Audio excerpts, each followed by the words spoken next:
Welcome to Real Talk, Real Estate Discussions with Andrew Kirsh. In each episode, Andrew interviews industry leaders. We'll hear their real-time opinions on today's market, their background and unique career highlights, and guidance for newcomers into the industry. You can find this show at scholarkirsh.com and on YouTube, LinkedIn, Apple Podcasts, Spotify, Google Podcasts, and more.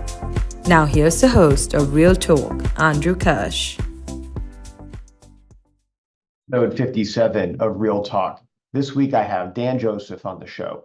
Dan is the co-founder of Corridor Ventures and Apparent Capital.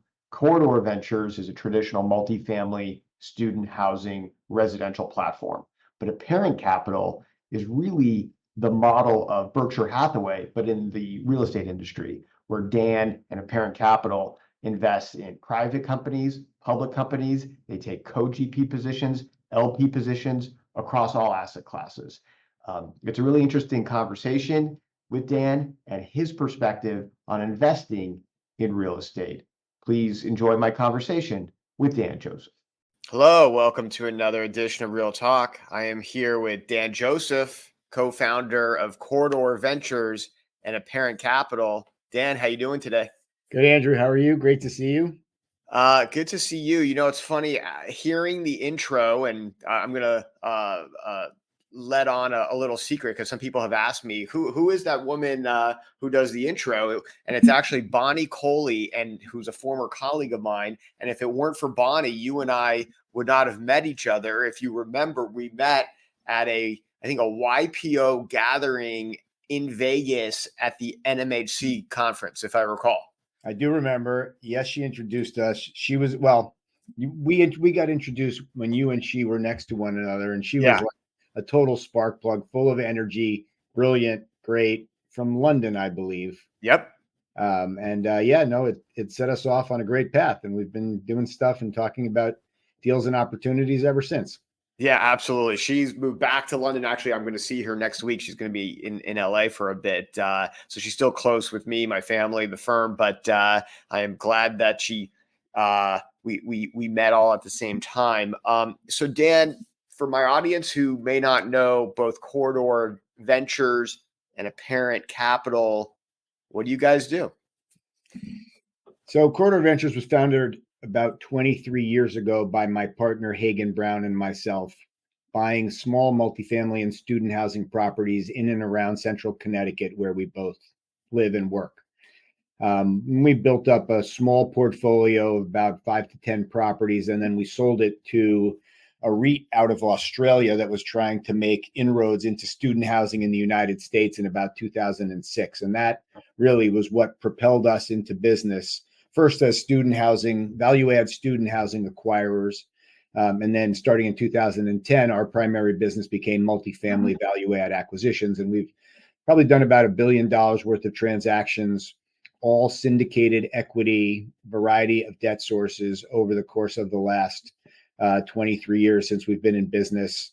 Our team has expanded to about 15 people at the headquarters level. We're vertically integrated. We have a property management company, an asset management company. We do construction management, basically every aspect of the value chain in serving a multifamily property. We provide that service. And about 2.5 years ago, we formed a new company called Apparent Capital to invest in everything else that really did not fit into the multifamily or student housing bucket that we were interested in prospectively investing in, potentially forming capital around, really as a way of taking advantage of opportunities when and if, multifamily or student housing really wasn't opportune. And we saw all these opportunities out there. We wanted to participate, whether it was, in data centers or storage or retail. These were areas where we didn't necessarily have expertise, but where we saw opportunity, either because of price dislocation or because of growth, and wanted to figure out how we participated in those asset classes or even geographies where we didn't have a presence. So we formed a company. We formed a small amount of capital around that business. And, between Corridor and that company, where we can invest in just about anything, keeps us pretty busy. Yeah, no, absolutely. And so, I've got some clients who specialize in one or two asset classes. And then I have other clients like yourself who just like to do good deals, and that their secret sauce is finding, good partners, good deals, across many asset classes. I guess, how do you respond to potential investors who may be concerned that how do you be a master of so many different asset classes at once? So I guess what I would say is, we have been experts in the housing space for 23 years, right? That's sort of a foregone conclusion. If we haven't figured out how to do that well by this point, we're probably not going to. Around 2015, we began forming capital around opportunities outside of housing. We started with a mixed use property very close by. We expanded into other asset classes. We created a feeder fund for a couple of vehicles. We just kind of slowly started to expand on an individual deal by deal basis, with the thesis being we saw an investment opportunity, and our job as asset managers was to figure out A, how to participate, and B, how to manage that asset effectively to bring it to the right conclusion for our investors. And so we would always put together a team, we would put together a plan, we would have very good reasoning behind what we were doing, and really providing the investors with access, which created for them some level of diversification, but behind a group that they knew took very seriously the job of shepherding capital from the start line to the finish line. Mm-hmm. And we were successful in all of those ventures. And because of that success, our investors began to trust us with a wider and wider band of opportunity. And we've been able to deliver on that. They continue to trust us. And we continue to believe that as opposed to, trying to fit a square peg in a round hole, or the idea that when your only tool is a hammer, everything looks like a nail. For us, we look at every deal, every opportunity, every asset class, every theme as holding great potential. And then we ask ourselves the question, how do we best participate and win in that with an edge? And so, of the deals that you're sourcing, are you providing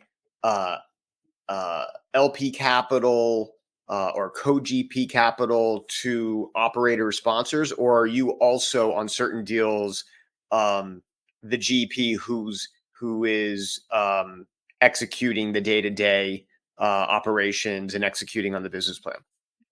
So Corridor is going to be the GP that participates in the day-to-day operations of a business plan, particularly in the housing sector. Mm-hmm. A parent does sort of everything across the board. We are invested as LPs. We're invested as co-GPs in a number of deals where we add value in a variety of ways, both with our capital and with our experience, expertise, and contacts. We're invested in the public markets. We believe that, sometimes the public markets offer a better investment opportunity than the private market. So we've got a pretty sizable portfolio of real estate related public market investments that are either the best way for us to invest in that particular space, asset class, or geography, or because prices are dislocated, where you could buy a publicly traded, very diversified locationally and sponsor-wise asset class at a fraction of the price you could buy comparable private assets. So why wouldn't you buy the publics in that situation if they're trading at a 20% discount to what we know the private assets would trade for in an open marketplace? So for us, there are days where those public market opportunities are a no-brainer, and then there are times where the private market opportunities are a no-brainer. But we typically bring our experience, the expertise, our relationships, our ability to form teams and form capital to bear to add value when we do private market investments, whether it's on the apparent side with broad discretion, or whether it's on the Corridor side when it comes to the housing asset class. Right. Now, specific to apparent, I mean, it's a very wide range of investment opportunities from private to public. It's almost like a Berkshire Hathaway in the real estate industry. And that is how we've described it. And that is sort of what I would say humbly is our ambition, is to be the Berkshire Hathaway for real estate, where ultimately you look out 10 years, we are the owners of investments in a portfolio, as well as the owners of businesses that have very specific mandates and business plans. So, for example, in the 2.5 years that we've been in business, we have stood up one business which focuses on in small bay industrial acquisitions in central Pennsylvania. So we identified a really, rock star of a young entrepreneur who was looking for a business partner.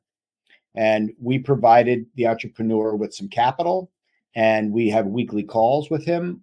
We work together on acquisitions. We work together on business plans. We work together on leasing. We provide back office services to that entrepreneur. And the goal is to help catapult him to having a greater level of success than he would be able to have on his own, and in an expedited fashion. And so that company is called Catapult Partners. We have a second business that we're standing up now, which ultimately I will give you responsibility for making an introduction. We're doing a preferred equity mezzanine finance joint venture with a very experienced group out of California.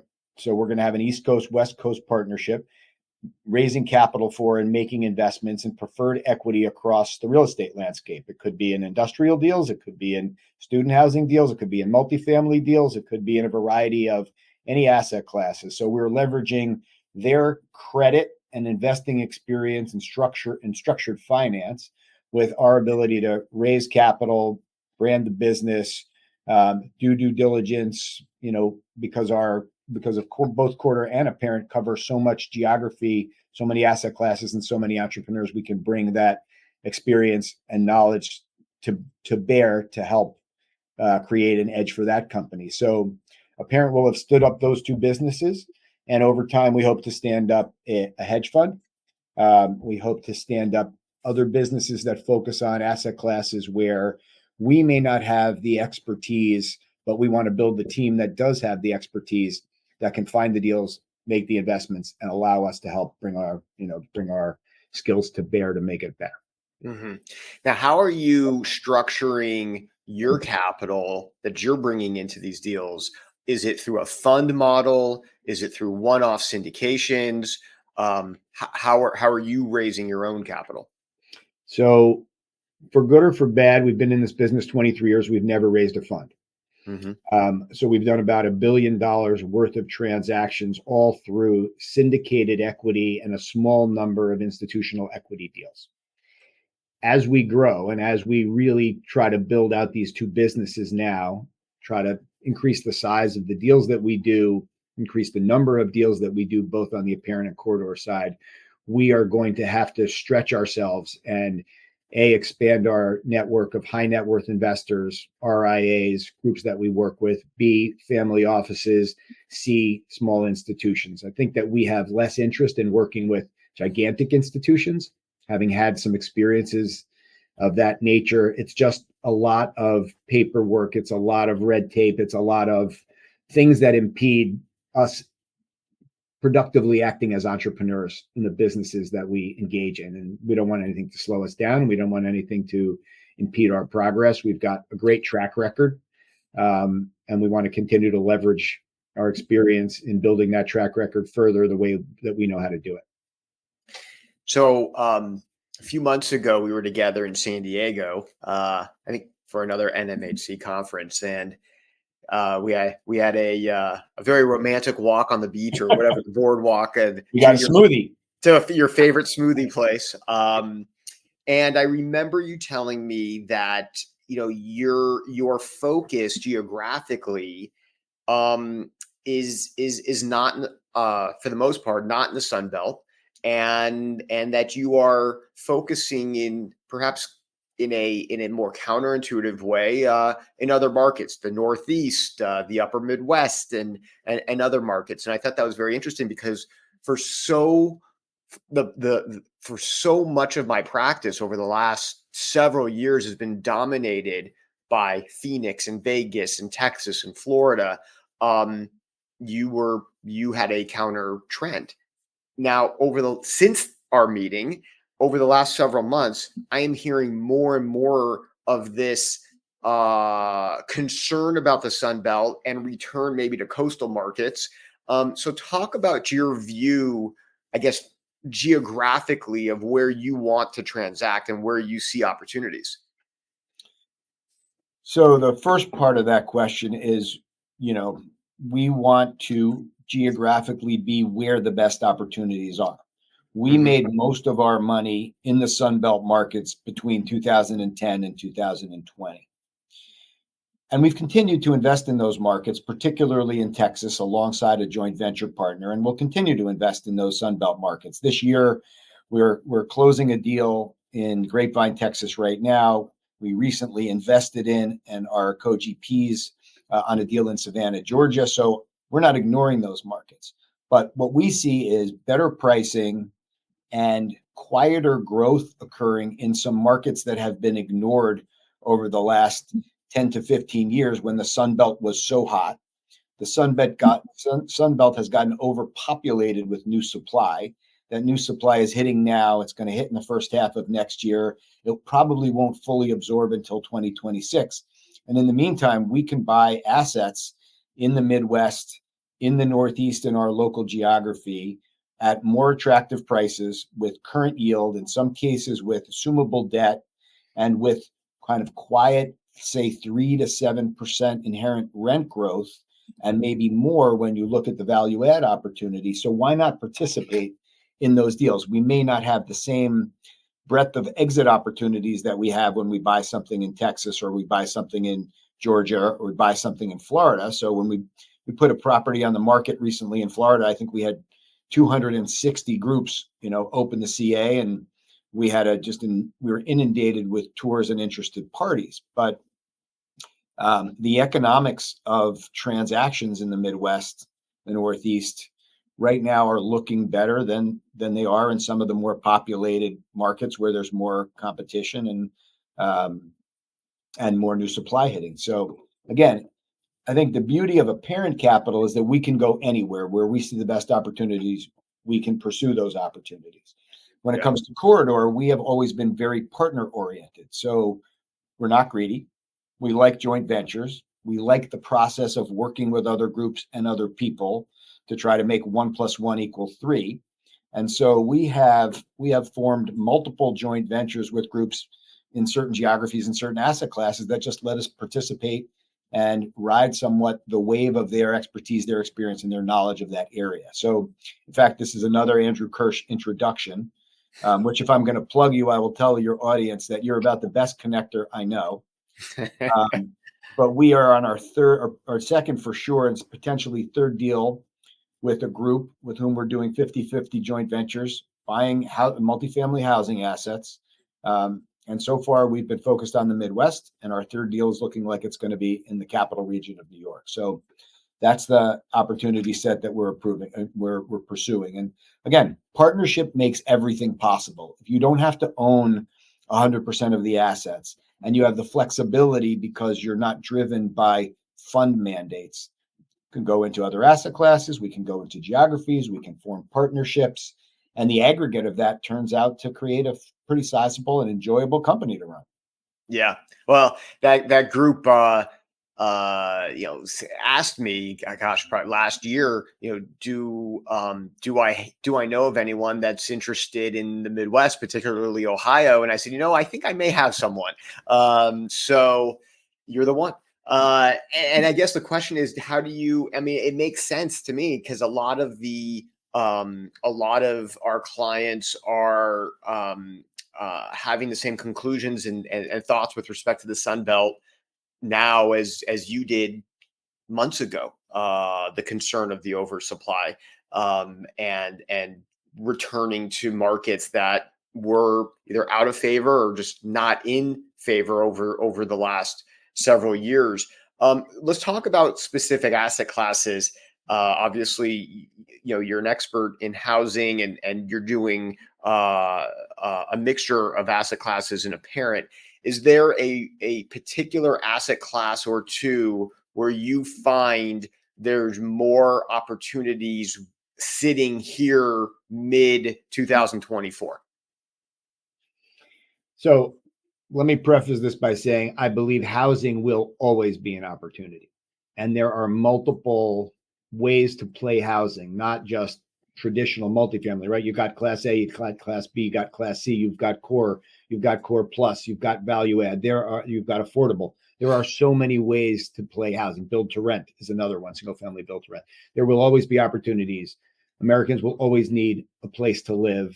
And we have an undersupply of housing in our country, even though we have an oversupply of housing in certain markets. So housing will always be a place that we love to play and will continue to play, and probably will be our forehand as a business for many years to come.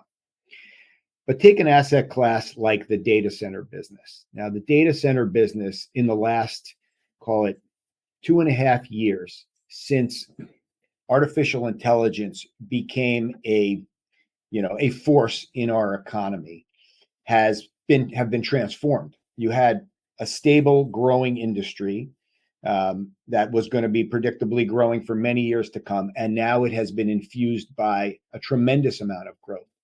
And so the growth of data centers has opened up the opportunity not only to invest in data centers, but the energy that is so critical in powering those data centers.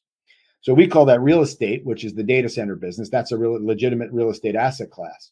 And then we look at energy as an adjacent asset class that is critical to powering the data center business. If you can figure out how to best play in those spaces, tremendous profits can be made and are possible. And it's a lot to navigate, and to sift through. So we try to use our experience, our knowledge, our relationship, our contacts, our internal resources to try to figure out what is the best way to play that. And so we have a fairly sizable investment in a company that is in the digital infrastructure space, focused very significantly on data centers. And we have chosen a place in that space that we believe carries less risk, plenty of upside, and long-term compounding potential, alongside what I consider to be a phenomenal asset class. It's a company called Digital Bridge. We think it's a great company. The only way to own it is publicly, and so we own it publicly. But we have investments in their common shares. We have invested in investments in their preferred shares, and we think that we can own that for the next 10 years, and we're going to make multiples on our money. And it's a great way to play an asset class where privately, we really do not have the capability. We don't have the capital. We don't have the capability. We don't have the relationships, but we can access it publicly in a very cost-effective, value-oriented way. And it thrills us to be able to participate in that. So that's one example.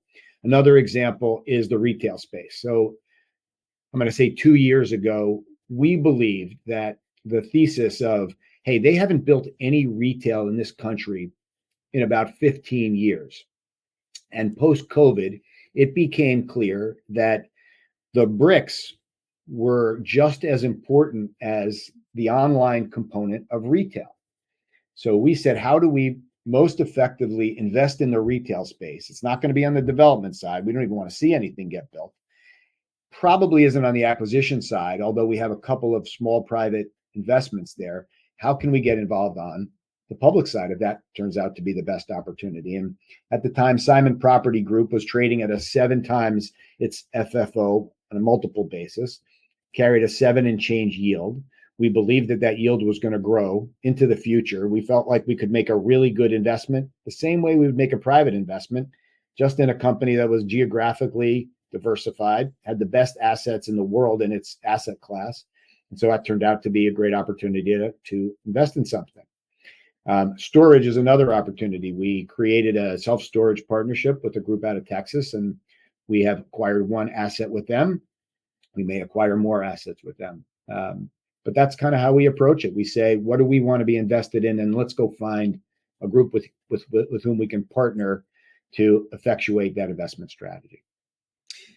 With transacting across so many different asset classes, private, public, geographical regions, how do you source deals? I could only imagine your guys' inbox is just inundated with brokers across every single asset class, every single geography. I mean, how do you sift through the tens of thousands of inbound? I mean, what is the process for you to select the types of deals that you're doing? We start with our existing partnerships, right? So if something comes in the door from an existing partner or partnership with whom we've had great success, that's going to always jump to the top of the priority list.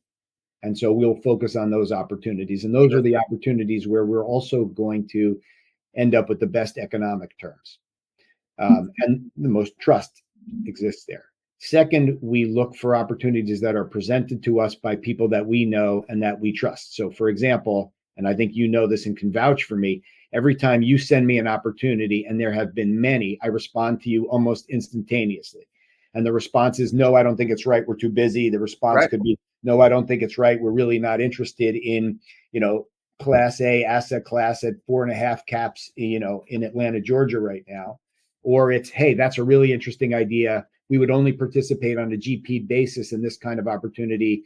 If your client is interested, please make an introduction and we'll see where it goes. And so we spend most of our time focusing not on the random opportunities, but on opportunities that are presented to us by partners with whom we have a relationship, partners that we trust and that we know, and where we believe the most high probability investments can be made. Yeah, no, it makes sense. And referrals and references to deals, people, human capital, it makes all the difference in the world. And definitely appreciate the quick no than the drawn out maybe. I have a client who we were lamenting earlier this week where the maybe took months, and you would rather just say no so that you don't spend valuable time on something that likely isn't going to happen. And so a quick no is always better. Look, you're always so I'm so appreciative of your time. And then so in our remaining minutes, I'd like to just get a sense of where you want to be, let's say 2-3 years from now. What would it be? How would you define success specifically to a parent capital if we do the sequel of our podcast, let's say at the end of 25 or 26, if a parent capital does what in the next 18 to 24 months? So I'll go out, I'll say 3 to 5 years. So in 3 to 5, we had a conversation yesterday, and the person who works most closely with me in a parent asked me that specific question. And I said, in 5 years, a parent is a business with a portfolio of terrific investments, as well as a portfolio of 5 companies in which it has some significant form of ownership and around which it can raise additional capital and grow businesses. So this preferred equity company that we're launching is one opportunity. Catapult Partners, which is going to propel young entrepreneurs into different businesses, is another one. We want to stand up a vehicle that is going to invest in publicly traded real estate and real estate related equities in an activist format. So if we can stand up 5 companies and build a portfolio of great investments, we will be able to compound our capital at rates that exceed our original targets, which were high double digits.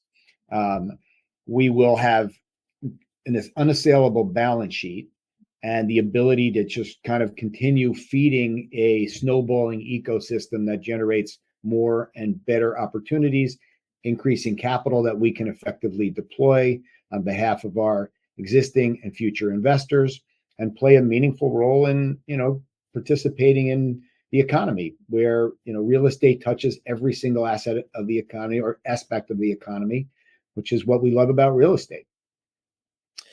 Yeah, well, look, knowing you and the way you think about real estate, think about it holistically, how everything fits together, I am confident that when we do a sequel or maybe a third podcast by that point, you'll be able to talk about the successes of a parent over the next 3 to 5 years.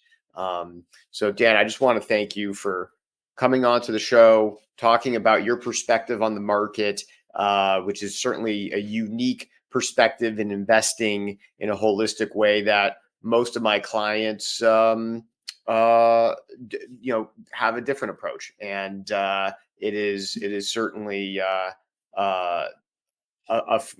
it's enjoyable to see how there's many different ways one can be successful in our business, and love hearing, your thoughts with respect to how to invest in real estate. Thanks, Andrew. It's been A, great being here. B, I would love to join you on your show anytime you feel like it would be worthwhile for you. And keep sending us deals and opportunities, and we'll do more and more.